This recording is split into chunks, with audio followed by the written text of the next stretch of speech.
നമ്മുടെ tourism hub നമ്മുടെ തദ്ദേശീയ സഞ്ചാരികളെ സംബന്ധിച്ച് നമ്മളെല്ലാവരും പോകാൻ കേരളത്തിൽ പെട്ടെന്ന് ആഗ്രഹിക്കുന്ന സ്ഥലങ്ങൾ ഇടുക്കിയിലോ വയനാട്ടിലോ അല്ലെങ്കിൽ ആലപ്പുഴയിലോ ഒക്കെ ആയിരിക്കും. ഒന്നിൽ ആലപ്പുഴയിലെ കായലുമായി ബന്ധപ്പെട്ട വളരെ മനോഹരമായ സ്ഥലങ്ങൾ കാണാൻ ആഗ്രഹിക്കാം, അല്ലെങ്കിൽ ഇടുക്കിയിലും വയനാട്ടിലും മലയോര മേഖലയിലേക്കായിരിക്കും സാധാരണ നിലയിൽ യാത്ര പോവുക. അങ്ങനെയുള്ള ഇടങ്ങളിൽ എങ്ങനെയാണ് അനുമതിയില്ലാതെ ഇത്തരം ഷെഡുകൾ ടൂറിസത്തിന്റെ പേരിൽ വലിയ പണം അവരിൽ നിന്ന് സഞ്ചാരികളിൽ നിന്ന് ഈടാക്കിക്കൊണ്ട് പ്രവർത്തിക്കുന്നത് എന്താണ് വലിയൊരു ചോദ്യമായി അവിടെ ഉയർന്നു വരുന്നത്. 900 കണ്ടിയിൽ എങ്ങനെ ഈ അപകടമുണ്ടായി എന്നത്, ഇപ്പോൾ അപകടം സാധാരണമായി പലയിടത്തും സംഭവിക്കാറുള്ളതാണ്, അപ്രതീക്ഷിതമായ അപകടങ്ങളൊക്കെ. പക്ഷേ ഇത് മനുഷ്യനിർമ്മിതമായ അപകടമാണ് എന്ന് വരുമ്പോഴാണ് ഈ സംഭവത്തിന്റെ ഗൗരവം വർദ്ധിക്കുന്നത്. സമാനമായി എത്രയെത്ര ഇടങ്ങളിൽ സുരക്ഷയില്ലാതെ ഇത്തരം ഷെഡുകളും മറ്റും ടൂറിസത്തിന്റെ പേരിൽ പ്രവർത്തിക്കുന്നുണ്ടാകാം. തീർച്ചയായും 2 വർഷമാണ് ലൈസൻസ് ഇല്ലാതെ പ്രവർത്തിക്കുന്നത്. അവിടെ തന്നെ ആ ഒരു ഗുരുതര വീഴ്ചയുണ്ട്. എങ്ങനെയാണ് ഇത്തരത്തിൽ പ്രധാനപ്പെട്ട ടൂറിസ്റ്റ് കേന്ദ്രങ്ങളൊക്കെ ലൈസൻസ് ഇല്ലാതെ പ്രവർത്തിക്കുന്നത്? അതുമായി ബന്ധപ്പെട്ട ഒരു അപകടം ഉണ്ടാകുമ്പോഴാണ് നമ്മൾ ആഴത്തിൽ ഇത്തരം കാര്യങ്ങൾ പരിശോധിക്കുകയും ചെയ്യുന്നത്. പക്ഷേ എന്തായാലും ഗുരുതരമായ ഒരു വീഴ്ചയാണ് സംഭവിച്ചിരിക്കുന്നത്. ഈ ലൈസൻസ് ഇല്ലാതെ എങ്ങനെ ഈ റിസോർട്ടിന് പ്രവർത്തിക്കാൻ കഴിഞ്ഞു എന്നൊരു പ്രധാനപ്പെട്ട ചോദ്യമാണ് ഉയരുന്നത്.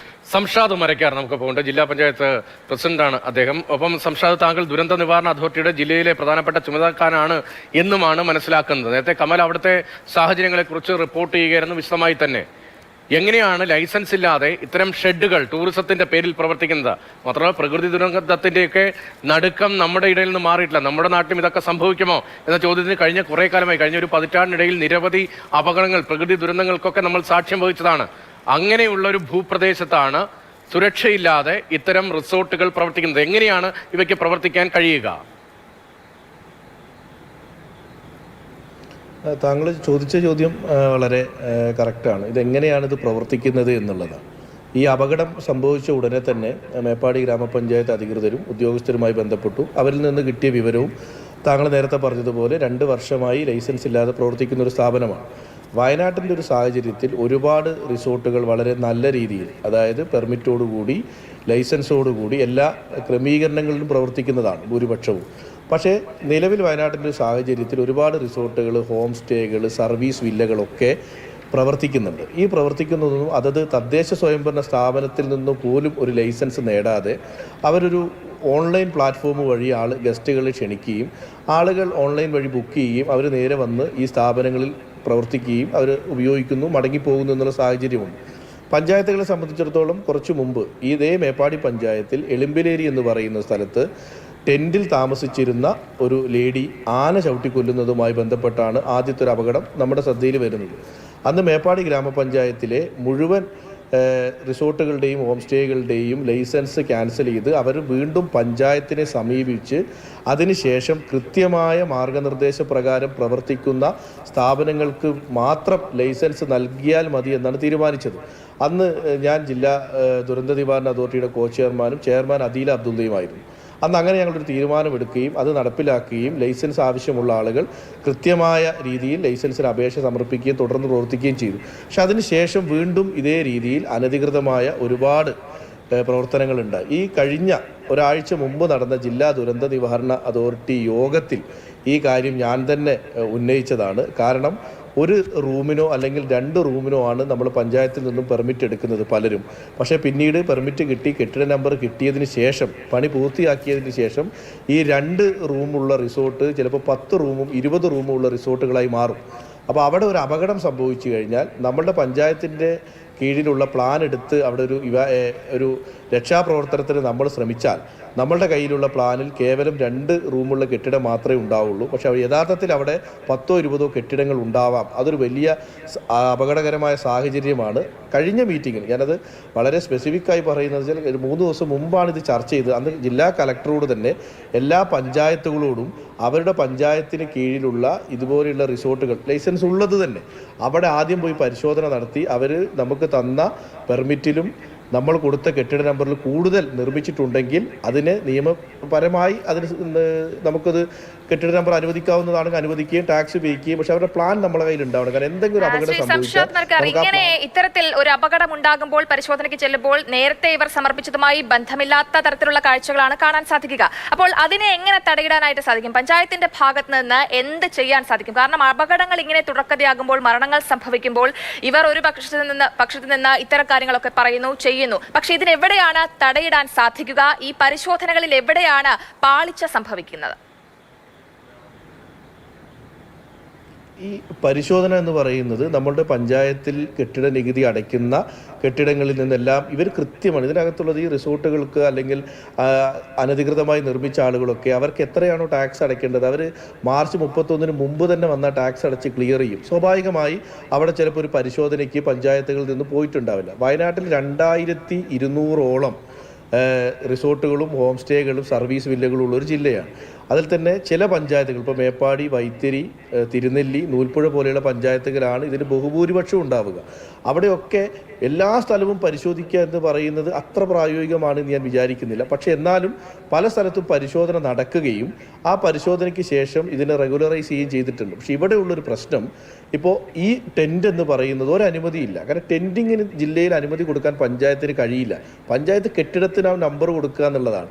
ഈ ടെൻറ്റിങ്ങും അഡ്വഞ്ചർ ടൂറിസത്തിനും ഒക്കെ അനുമതി എന്ന് പറയുന്നത് കേവലം ഒരു ഓൺലൈൻ പ്രോസസ്സ് മാത്രമാണ് എന്നാണ് നടത്തുന്ന ആളുകൾ പറയുന്നത്. അപ്പോൾ ഇതിനേക്കാൾ ഗുരുതരമായ സാഹചര്യം വയനാട്ടിൽ എല്ലാ മലകളുടെ മുകളിലും താഴ്വാരങ്ങളിലുമായിക്കൊണ്ട് അഡ്വഞ്ചർ ടൂറിസത്തിൻ്റെ വിവിധ കാര്യങ്ങൾ നടക്കുന്നുണ്ട്. ഈ കാര്യങ്ങളൊന്നും പഞ്ചായത്ത് ലൈസൻസ് ബാധകമല്ല. കാരണം അവർക്കൊക്കെ അഡ്വഞ്ചർ ടൂറിസത്തിൻ്റെ പെർമിഷൻ തിരുവനന്തപുരത്ത് നിന്ന് കിട്ടി എന്നാണ് പറയുന്നത്. അതുകൊണ്ട് അവരവിടെ പ്രവർത്തിക്കുകയാണ്. അവിടെ നിരവധി ആളുകൾ അത് സേഫ്റ്റി ഉണ്ടോ എന്ന് ആരും പരിശോധിക്കുന്നില്ല. അവിടെ വേറെ എന്തെങ്കിലും അപകടമുള്ള സ്ഥലം, ഇപ്പോൾ പുത്തുമല, നമുക്ക് എല്ലാവർക്കും അറിയുന്ന സ്ഥലമാണ് പുത്തുമല. അത്തരം പ്രദേശങ്ങൾ, തളിമല പോലെയുള്ള വളരെ സെൻസിറ്റീവായ മേഖലകളിലൊക്കെ അഡ്വഞ്ചർ ടൂറിസം ഭയങ്കരമായി വയനാട്ടിൽ വരുന്നുണ്ട്. അവർക്കൊക്കെ അഡ്വഞ്ചർ ടൂറിസം നടത്താനുള്ള അനുമതി ഉണ്ടെന്നാണ് അവർ പറയുന്നത്. പക്ഷെ അത് പഞ്ചായത്തിൻ്റെ നിയന്ത്രണത്തിൽ നിൽക്കില്ല. അതുകൊണ്ടാണ് ജില്ലാ ദുരന്ത നിവാരണ അതോറിറ്റിയിൽ ഇത് ചർച്ചയ്ക്ക് കൊണ്ടുവരികയും ജില്ലാ കലക്ടർ തന്നെ ആദ്യഘട്ടം എന്നുള്ള രീതിയിൽ മുഴുവൻ പഞ്ചായത്തുകളിലും ഈ റിസോർട്ടുകൾ പരിശോധിക്കുകയും നമുക്ക് തന്ന കെട്ടിടം നമ്പർ പ്രകാരം നമ്മൾ കൊടുത്ത കെട്ടിടങ്ങളെക്കാൾ കൂടുതലുണ്ടെങ്കിൽ അവരതിനകത്തേക്ക് കൊണ്ടുവന്ന് ടാക്സ് എടുക്കുകയും അവർക്കൊണ്ട് പുതിയ കംപ്ലീഷൻ സർട്ടിഫിക്കറ്റ് വാങ്ങിക്കുകയും ചെയ്യണം. അനധികൃതമായുള്ളത് ഇവിടെ 2 പ്രശ്നങ്ങളുണ്ട്. ഒന്ന്, വയനാട് ജില്ലയിൽ പ്രത്യേകിച്ച് ഫോറസ്റ്റിൻ്റെ NOC കൂടി വേണ്ട പല സ്ഥലങ്ങളും ഉണ്ട്. ഈ 900 കണ്ടിയുടെ അടുത്തൊക്കെ ഫോറസ്റ്റാണ്. ഫോറസ്റ്റ് NOC ഇല്ലാത്ത പ്രവർത്തിക്കുന്നുണ്ടോ? ഇനി കാരാപ്പുഴ, ബാണാസുര മേഖലയിലാണെങ്കിൽ 2 ഡാമുകളുടെ ബെൽറ്റ് ഏരിയയ്ക്ക് കീഴിൽ നിർമ്മാണമേ പാടില്ല എന്നാണ്. പക്ഷെ അവിടെയും അനധികൃത നിർമ്മാണം നടക്കുന്നുണ്ട് എന്നാണ് പറയുന്നത്. അമ്പുകുത്തി മലയുടെ മുകളിൽ ഇതുപോലെ അനധികൃത നിർമ്മാണം നടന്നിരുന്നു. അത് ദുരന്ത നിവാരണ അതോറിറ്റി തന്നെ ഇടപെട്ടത് പൊളിച്ചു നീക്കാൻ ഉത്തരവാക്കിയതാണ്. അപ്പോൾ അനധികൃത നിർമ്മാണങ്ങൾ നടക്കുന്നുണ്ട്. ഇത് ഭാവിയിൽ ഇവിടെ സംഭവിക്കാൻ പോകുന്നത് നല്ല രീതിയിൽ പ്രവർത്തിക്കുന്ന റിസോർട്ടുകളെയും ഹോം സ്റ്റേകൾക്ക് പോലും ഇത് വലിയ ക്ഷീണം സംഭവിക്കുകയും ടൂറിസ്റ്റുകൾ വരാതിരിക്കുകയും വരുന്ന ആളുകൾക്ക് അവരുടെ ജീവന് സുരക്ഷിതത്വമില്ല എന്നുള്ള തോന്നൽ പൊതുവെ ഉണ്ടാക്കുകയും ചെയ്യുമ്പോൾ അത് വയനാട്ടിനെ മൊത്തത്തിൽ ബാധിക്കും.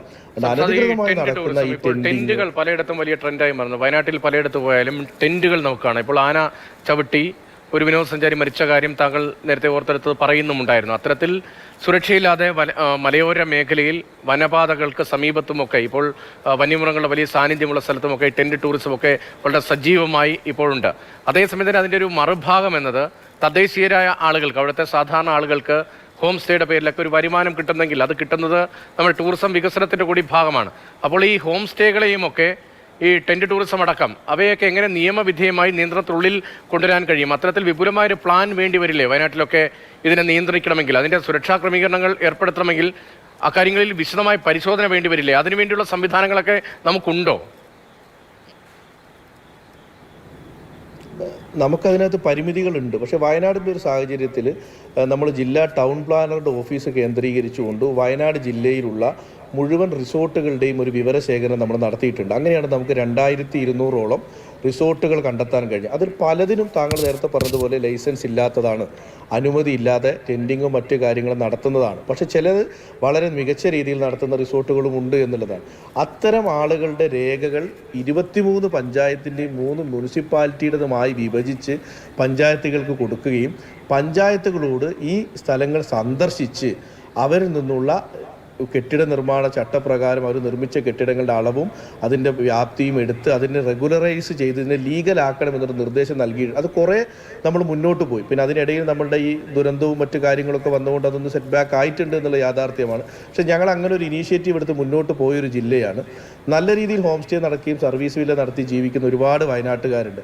അവർക്കും ഇത് പ്രയാസമാണ്. കാരണം ഇത്തരം അപകടങ്ങൾ തുടർക്കഥയാകുമ്പോൾ നമുക്ക് വരുന്ന ടൂറിസ്റ്റുകൾ തന്നെ ഇല്ലാതെയാകും. പക്ഷേ എനിക്ക് സർക്കാരിനൊക്കെ മുന്നിൽ വെക്കാനുള്ളൊരു നിർദ്ദേശം ഈ അഡ്വഞ്ചർ ടൂറിസത്തിൻ്റെ ഭാഗമായി എന്ത് തരത്തിലുള്ള അനുമതി ചോദിച്ചാലും ഉടനടി നൽകുകയാണ്. അത് ടൂറിസം പ്രൊമോഷൻ്റെ ഭാഗമാണെന്നാണ് പറയുന്നത്. പക്ഷേ വയനാട് പോലെയുള്ള സ്ഥലങ്ങളിൽ ഈ ടൂറിസം നടത്തുന്ന അഡ്വഞ്ചർ ടൂറിസം നടത്തുന്ന സ്ഥലങ്ങൾ നടത്താൻ പറ്റുന്ന സ്ഥലങ്ങളിൽ നടത്തുന്നതിന് ഒരു എതിർപ്പുമില്ലാത്ത ആളുകളാണ് ഞങ്ങൾ. പക്ഷേ ഒരിക്കലും നടത്താൻ പറ്റാത്ത വളരെ ഫ്രജൈലായ ഏരിയകളിൽ പോലും വലിയ കൺസ്ട്രക്ഷനും വലിയ ടവറുകളൊക്കെ വരികയാണ്.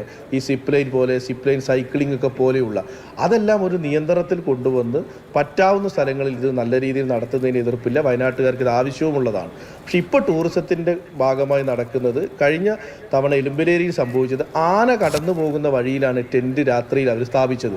ആന കടന്നു പോകുന്ന വഴിയിൽ ടെൻറ്റ് സ്ഥാപിച്ചു. അവിടെ കിടന്നുറങ്ങി നിന്ന ഒരു ലേഡി മരണപ്പെടുകയുണ്ടായി. അത് ഫോറസ്റ്റ് അറിയാതെയാണ് ചെയ്തത്. അന്നത് ഫോറസ്റ്റ് അറിഞ്ഞിരുന്നെങ്കിൽ ഒരിക്കലും അവിടെ ടെൻറ്റ് സ്ഥാപിക്കാൻ അനുമതി കൊടുക്കില്ല. കാരണം അത് ആനത്താരയാണ്. അതുപോലും അറിയാത്ത ആളുകളാണ് ഈ റിസോർട്ടുകൾ നടത്തുന്നതും ഇതിൻ്റെ നടത്തിപ്പുകാരും. അവർ ഭംഗിയുള്ള സ്ഥലങ്ങളിൽ കൊണ്ടുപോയി ടെൻ്റ് അടിക്കുക. അത് ചിലപ്പോൾ ആനത്താരയാവാം, മറ്റ് ഫോറസ്റ്റിൻ്റെ പ്രത്യേക പ്രകാരം ഒരു സംരക്ഷിതമായ നടത്തിയ സ്ഥലങ്ങളായതൊന്നും അറിയാതെയാണ്. ഇപ്പോൾ ഈ സ്ഥലത്ത് തന്നെ മഴ 900 കണ്ടി നിങ്ങൾക്കും എനിക്കും അറിയാം. 900 കണ്ടിയുടെ മുകളിൽ എത്തുക എന്ന് പറയുന്നത് തന്നെ ഏറ്റവും പ്രയാസകരമായ കാര്യമാണ്. അവിടെ ഇത്തരത്തിലുള്ളൊരു നിർമ്മാണം നടന്നത് പഞ്ചായത്ത് പോലും കാരണം അവിടെ ഒരു ഡേ ടു ഡേ ഒരു പഞ്ചായത്ത് നിന്ന് ആരും പോകാത്ത സ്ഥലമാണ്. എപ്പോഴെങ്കിലും പോകാൻ പറ്റിയെങ്കിൽ മാത്രമേ അവരവിടെ പോകാറുള്ളൂ. അങ്ങനെയുള്ള സ്ഥലങ്ങളിൽ ഇങ്ങനെയുള്ള കൺസ്ട്രക്ഷൻ നടക്കുന്നുണ്ട് എന്നുള്ളത് ഒരാളും അറിയുന്നില്ല എന്നുള്ളതാണ്. അതിനെ മാർക്കറ്റ് ചെയ്യുന്നത് ഓൺലൈൻ അഡ്വർടൈസ്മെൻ്റ് ആണ്. ആളുകൾ ഓൺലൈനായി ബുക്ക് ചെയ്യുന്നു, അവർ വരുന്നു, താമസിക്കുന്നു, പോകുന്നു. അപ്പോൾ ഒരു നിയന്ത്രണത്തിലേക്ക് വയനാടിൻ്റെ ടൂറിസം മേഖല വരണം. ലീഗലായി ചെയ്യാവുന്ന കാര്യങ്ങളൊക്കെ ചെയ്യണം. അതിൽ ലോക്കൽ ബോഡികൾക്ക് പങ്കുണ്ട്. അവരും എല്ലാവരും ജില്ലാ ദുരന്ത നിവാരണ അതോറിറ്റിയും ഒക്കെ ചേർന്നുകൊണ്ട് ഒരു പ്ലാൻ ഉണ്ടാക്കിയില്ലെങ്കിൽ വയനാടിൻ്റെ ടൂറിസം മേഖലയിൽ ഉണ്ടാകാൻ പോകുന്നത് ഗുരുതരമായ പ്രത്യാഘാതമായിരിക്കും. കാരണം ഒരു മരണപ്പെടുന്ന സ്ഥലം എന്നുള്ളൊരു ഖ്യാതി കിട്ടിയാൽ ടൂറിസ്റ്റുകളൊന്നും ഒരു ജില്ല കാണാനും വരുന്ന സാഹചര്യം ഉണ്ടാവില്ല. വയനാട്ടിലെ ഏറ്റവും സാധാരണക്കാരെ ബാധിക്കുകയും ചെയ്യും.